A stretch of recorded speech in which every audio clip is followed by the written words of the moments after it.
आज अंजलि कुछ ऐसा करने वाली है जिसका आपको भी बहुत बेसब्री से इंतजार था। अंजलि अपने दुश्मनों के उड़ा देगी होश। एपिसोड की फुल अपडेट जानने के लिए आप हमारे चैनल सर्व एक्सप्लेन को सब्सक्राइब कर लें, लाइक शेयर कमेंट करें एंड हाइप का बटन जरूर दबा दें। चलिए फटाफट से स्टार्टिंग करते हैं। हम एपिसोड की शुरुआत में देखते हैं मंत्री आहूजा के घर में पूरी तरह महफिल सज चुकी होती है। मंत्री कहता है दो दो घरों की मान मर्यादा। महक ठाकर आज हमारी पार्टी की क्वीन है। मंत्री उसे नाचने के लिए कहता है तो वहीं पर अंजलि एसीपी सर के साथ वहाँ पर आ रही होती है। अंजलि गाड़ी रोकने के लिए कहती है। वेद कहता है क्यों गाड़ी क्यों रोकनी है आपने? अंजलि कहती है मैंने आरती वाले कपड़े पहने हुए हैं, मुझे अभी चेंज करना होगा, मुझे खुद के कपड़े पहनने होंगे। अंजलि चेंज करने चले जाती है और वहाँ पर मजबूर होकर महक नाचने लग जाती है और गिनी मंत्री को फोन करती है और कहती है कि संभल कर रहिएगा। मंत्री उससे पूछता है लेकिन क्यों? गिनी कहती है मुझे लगता है कि जरूर कोई न कोई गड़बड़ होगी। मंत्री होने के घमंड और गुरूर में वो गिन्नी को कहता है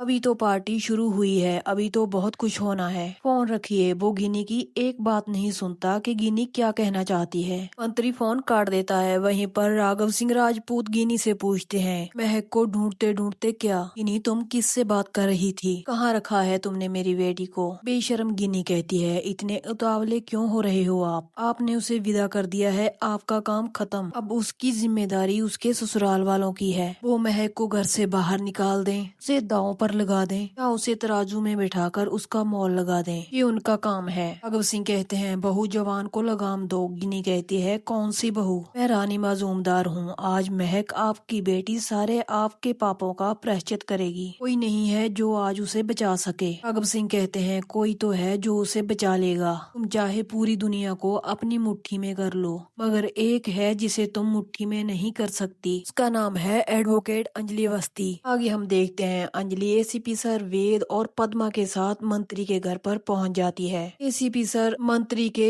गार्ड्स पर गोली चला देते हैं। उनसे मुकाबला करते हुए वो अंदर तक पहुंच जाते हैं। अंजलि देखती है कि सामने महक नाच रही होती है। वो कहती है मेरे घर की बेटी को कैसे नचवाया जा रहा है और कहती है बंद करो ये तमाशा। अंजलि को देखकर सबके होश उड़ जाते हैं। मंत्री अपने गार्ड्स को कहता है बाहर निकालो इसे। युवराज सिंह कहता है बाहर क्या निकालना, इसे मार ही डालते हैं। मंत्री के गुंडे हमला कर देते हैं। एसीपी सर वेद और अंजलि उनका डटकर मुकाबला करते हैं। उसके बाद अंजलि सीधा मंत्री के गिरेवान तक पहुंच जाती है और कहती है नाम धर्मराज आहूजा और काम अधर्म का, तेरी कुर्सी की टांगे तोड़कर रख दूंगी। मैं पब्लिक प्लेस में ले जाकर इतना मारूंगी ये तू सोच भी नहीं सकता। तू मुझे जानता नहीं है। तुमने देवी दुर्गा को देखा है, माँ अम्बे को देखा है और इन सब का रूप लेकर एक लड़की जन्म लेती है और उन्हीं ही लड़कियों का तू धंधा करता है। मंत्री अंजलि से कहता है मेरा कॉलर छोड़, मगर अंजलि अपने गुस्से पर कंट्रोल नहीं कर पाती। वो मंत्री के जोरदार चांटा लगा देती है। प्रकाश कहता है देखो मंत्री जी को मार रही है। गुंडे मंत्री का बचाव करने आते हैं मगर अंजलि और बाकी सब लोग उनकी एक नहीं चलने देते।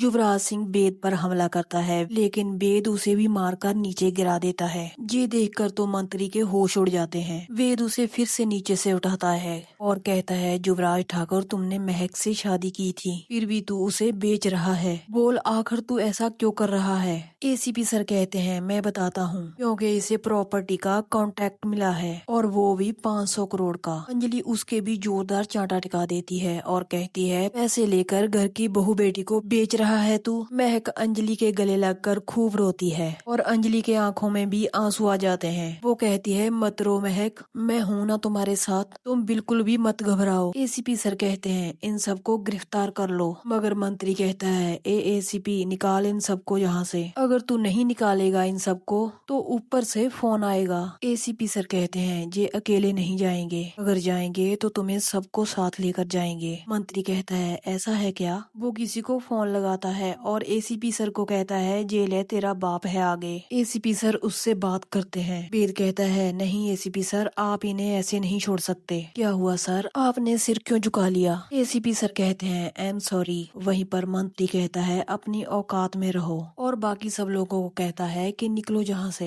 अंजलि को नीचे पड़ा रिवॉल्वर मिलता है। वो उठाती है और सीधा मंत्री की कनपटी पर रख लेती है और कहती है कि मैं तुम्हें मार डालूंगी। तभी एकदम से लाइट चले जाती है। वेद जोर जोर से चलाता है। वो कहता है कि लाइट कैसे चले गई? अगले ही पल लाइट आ जाती है, मगर वेद और बाकी सब लोग देखते हैं कि वो लोग वहाँ से भाग जाते हैं। अंजलि कहती है, चलो महक, आज मैं कसम खाती हूँ कि किसी भी लड़की को अपने बावल का घर छोड़कर अपने पति के घर से सिंदूर और मंगलसूत्र का अपमान सहकर बाजार में नहीं आने दूंगी। मैं इन नीलामियों को बंद करके रहूंगी। मैं अंजलि राघव सिंह को फोन करती है और कहती है कि आपकी बेटी को अगवा कर लिया था ना, रेस्क्यू कर लिया है मैंने उसका। ये सुनकर राघव सिंह बेहद खुश होते हैं, उनकी आंखों में आंसू आ जाते हैं। वो अंजलि का धन्यवाद करते हैं। वो कहते हैं कि मैं तुम्हारा उपकार जिंदगी भर नहीं भूलूंगा। पास खड़ी गिन्नी राघव सिंह से फोन छीन लेती है। अंजलि कहती है, गिन्नी सिंह राजपूत, मैंने तेरी मंत्री की महफिल को बर्बाद कर दिया। सारे डॉक्यूमेंट्स मेरे पास हैं। कल कोर्ट में पूरी दुनिया देखेगी कि अंजलि अवस्थी क्या चीज है। सबका निकाब उतार कर रख दूंगी मैं। और हाँ, कल पूरी दिल्ली शहर में अंजलि अवस्थी के नाम का भूकंप आने वाला है। गिन्नी कहती है, पहले तो खुद को तो बचा ले। अंजलि कहती है, खुद को भी बचाऊंगी, अपने परिवार को भी बचाऊंगी और पूरी दुनिया में जितनी भी असहाय लड़कियां हैं उन सबको बचाऊंगी मैं। देखना अब मैं तुम्हारा क्या हाल करती हूँ। ये मेरी बात तुम याद रखना। ये कहकर अंजलि फोन काट देती है। वहाँ पर राघव सिंह गिन्नी से कहते हैं, कल मैं कोई केस नहीं लड़ूंगा।